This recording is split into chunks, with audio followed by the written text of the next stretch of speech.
Halo Tips People, bertemu kembali dengan saya Ulfa.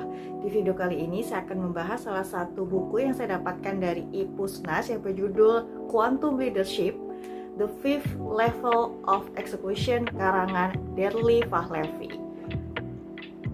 Mungkin People sudah pernah membaca berbagai macam buku yang berkaitan dengan leadership, dan ratusan atau bahkan ribuan buku membahas tentang leadership dengan berbagai macam bahasanya masing-masing atau concern yang terkait dengan leadership.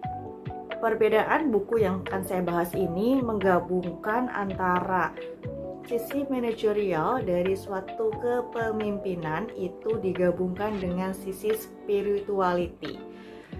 Jadi kita tidak hanya membahas mengenai bagaimana memanage tim, tetapi juga bagaimana menyentuh mereka dari sisi spiritualitasnya mereka atau dari sisi kejiwaannya mereka.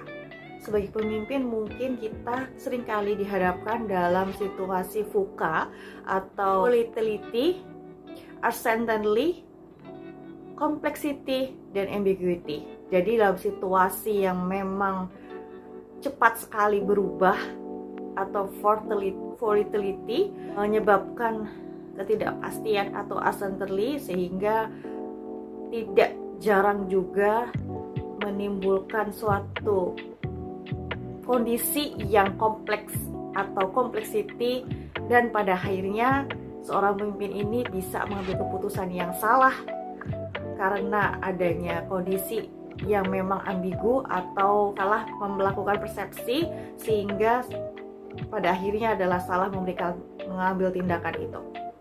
Buku ini sebetulnya sangat detail sekali menjelaskan step by stepnya, kemudian pemikiran-pemikirannya sendiri terkait dengan kepemimpinan dan situasi yang mungkin timbul dari suatu organisasi.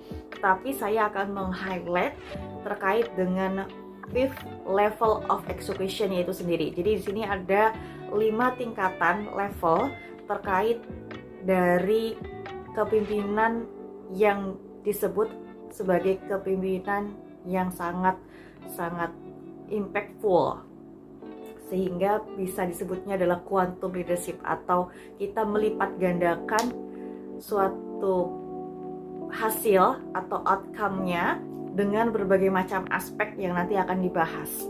Level yang pertama, yang paling basic itu adalah strict based performance, atau kepemimpinan yang secara langsung memberikan suatu ketegasan kepada timnya atau memberikan suatu arahan pada timnya untuk melakukan sesuatu. Biasanya ini sifatnya adalah guidance atau sifatnya adalah memberikan pengarahan dalam satu arah dengan kepemimpinan satu arah. Dan kepemimpinan ini diperlukan pada saat timnya ini adalah tim yang sangat baru atau tim yang memang belum memiliki pengalaman yang cukup banyak. Dan ini adalah level pertama dari kepemimpinan, quantum leadership. Kemudian yang kedua itu bisa disebut sebagai reward and punishment based performance, atau di sini sebutnya juga motivational. Jadi ketika seorang pemimpin memberikan penguatan dengan memberikan reward, dan ketika seorang pemimpin memberikan punishment pada saat timnya itu melakukan kesalahan, ini disebut sebagai motivational atau reward and punishment based performance. Dalam hal ini tentunya juga dibuat kesepakatan dengan seluruh tim, perilaku apa saja yang akan menimbulkan reward dan perilaku apa saja yang akan menimbulkan punishment. Dan tentunya harus disepakati oleh seluruh tim itu sendiri, sehingga mereka juga akan menjalankannya dengan enjoy, dan ketika menerima punishment juga mereka menjalankannya dengan ikhlas. Yang ketiga itu adalah execution based performance. Jadi di sini maksudnya adalah co-creating and brainstorming. Di level ketiga ini seorang pemimpin mulai melibatkan timnya untuk ikut serta dalam pengambilan keputusan. Jadi dia tidak lagi menggunakan komunikasi yang satu arah atau melakukan guidance saja atau memberikan instruksi saja, tapi dia melibatkan timnya untuk melakukan berpikir, kemudian brainstorming dan memutuskan apa yang akan mereka lakukan terkait dengan target yang sudah ada dan bagaimana cara melakukan eksekusinya, dan melibatkan dalam tim untuk mengambil keputusan yang besar di organisasi. Dan ini tentunya akan meningkatkan kepercayaan diri tim, atau juga merasa tim itu dianggap atau ada sense of belonging dari tim itu sendiri. Dan ini adalah level ketiga dari kepemimpinan. Level yang keempat itu adalah commitment based performance, atau di sini dimasukkan dengan coaching and contextualist model. Jadi di sini melibatkan tim untuk melakukan set goals. Setelah mereka dilibatkan di yang ketiga dalam pengambilan keputusan dan brainstorming, kemudian di sini melakukan set goals one on one atau person to person, dilakukan pemanggilan, kemudian diberikan goals atau target secara individu, kemudian bagaimana mereka akan menerapkannya. Mereka dilatih untuk mengambil keputusan dari setiap hal yang terjadi di organisasi tersebut, yang lingkupnya adalah lingkup mereka sendiri. Kemudian mereka juga dilatih untuk membuat strategi dan bagaimana menjalankannya. Tentunya sama dengan konsep coaching pada umumnya, bahwa seorang pemimpin itu wajib memberikan arahan tapi tidak memberikan keputusan. Jadi segala sesuatunya yang memutuskan untuk melakukan strateginya itu dari tim itu sendiri.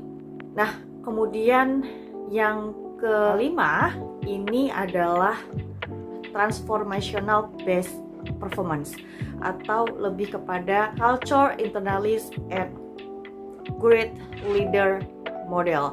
Di sini seorang pemimpin itu memberikan pengaruh yang sangat luar biasa, yang sangat besar kepada timnya, bahwa dia tidak hanya mengubah timnya itu dari attitude atau dari performance individu untuk menunjang pekerjaan, tetapi juga dari kehidupan. Jadi timnya tersebut sebelumnya memiliki kekurangan atau memiliki suatu kelemahan, leader ini, pemimpin ini mampu memunculkan kelebihannya dari setiap anggota timnya, kemudian mengubah attitude, mengubah kebiasaan yang kurang baik menjadi kebiasaan yang baik dan kebiasaan yang produktif, sehingga selaras atau sesuai dengan visi dan misi perusahaan, bisa mengembangkan hasil pencapaian atau performa kerja berkali-kali lipat, karena di sini